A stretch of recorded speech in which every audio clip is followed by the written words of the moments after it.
Minister for International Development. Please welcome our guest traveling all the way from the Centre Council of Canada, MP Garnett Genuis.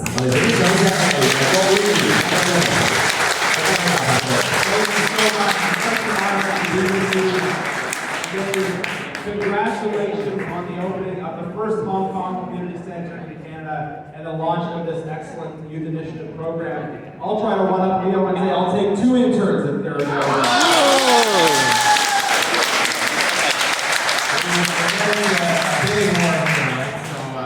I want to bring greetings as well on behalf of our conservative leader, Pierre Poliver. Pierre has spent his political life advocating for freedom. And you'll hear him speak a lot, of course, about freedom here in Canada, freedom to run your own life here in Canada. But he is also always emphasizes that Canada must stand for freedom on the world stage as well. That we seek to advance freedom at home and defend freedom, justice, democracy, and human rights on the world stage. So I want to share that greeting with you. And this is an important week, especially when thinking about freedom with Remembrance Week upon us. My first time in Hong Kong, and probably for a while, the only time, given some of the things that I say, was with the Foreign Affairs Committee about 4 years ago, and I visited on our first day the cemetery, where many Canadians are buried who fought in the Battle of Hong Kong. And I'm sure many of you have been there. It's a beautiful spot and a critical reminder of how the connection between Canada and Hong Kong was forged through the blood of those who fought and gave their lives for Hong Kong's freedom.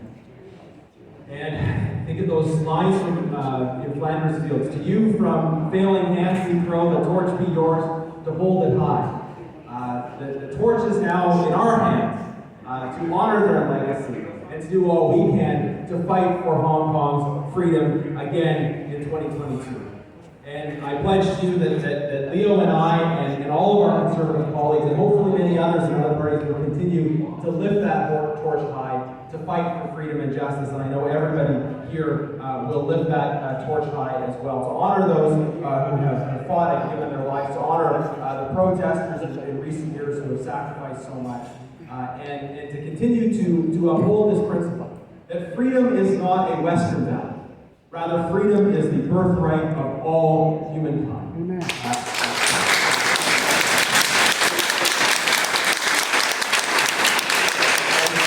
As Tony Blair said, anywhere, anytime, ordinary people are given the chance to choose, their choice is always the same. Freedom, not tyranny. Democracy, not dictatorship. And the rule of law, not the rule of secret police. I'm excited about the opening of this community center, and I know as Senator Sato spoke about, that there was a great collaboration that happens here in Canada among different communities and different groups that are invested in freedom. It's great to see representation from the Taiwanese community, and we're seeing more and more coming together in collaboration on Hong Kongers, Uyghurs, Taiwanese, people from mainland China who share the same values of freedom and democracy. And people in other countries who are concerned about how CCP intimidation and oppression is impacting countries in Africa and Southeast Asia and throughout the world. So I'm excited about this community center and the strengthening of Hong Kong identity that's going to happen here in Canada through it and the collaboration that's going to happen. I want to close just with an invitation. Part of why I'm in town this weekend is that tomorrow we're having a town hall on another piece of legislation, a private member's bill C-281 from my colleague Philip Lawrence, another Conservative MP. Bill C-281, the International Human Rights Act, contains a number of different measures that I think are very important for advancing human rights, particularly in the context of Hong Kong. One of the measures in that bill is an amendment to the Magnitsky Act, that if a parliamentary committee recommends somebody for Magnitsky sanctions, the government has to provide a response. We want to see the Magnitsky Act used to sanction those who are involved in human rights abuses in Hong Kong, and Bill C-281 will help us do that. We are also adding in that legislation measures that will prevent state-owned television from pushing misinformation here in Canada by making amendments to the broadcasting.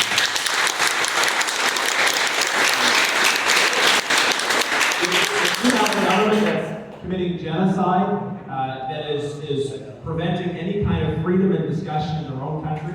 Then they want to take advantage of Canadian airwaves to push state-funded misinformation here in Canada. I think that's a problem, and Bill C-281 works to address that. So for those who are available, tomorrow at 2 o'clock in Mississauga at the Coptic Center there, I'd invite all of you to come, hear more about Bill C-281, meet Philip Lawrence, who's the sponsor of the bill, and there'll be people from a variety of different communities who are invested in that. So I did want to extend that invitation, if that's okay. But thank you for the opportunity, again, to be here and to speak to you. I'm so excited about spending more time here at the Community Center, coming back, trying more of this delicious tea, and getting to know all of you and my community together. Thank you again.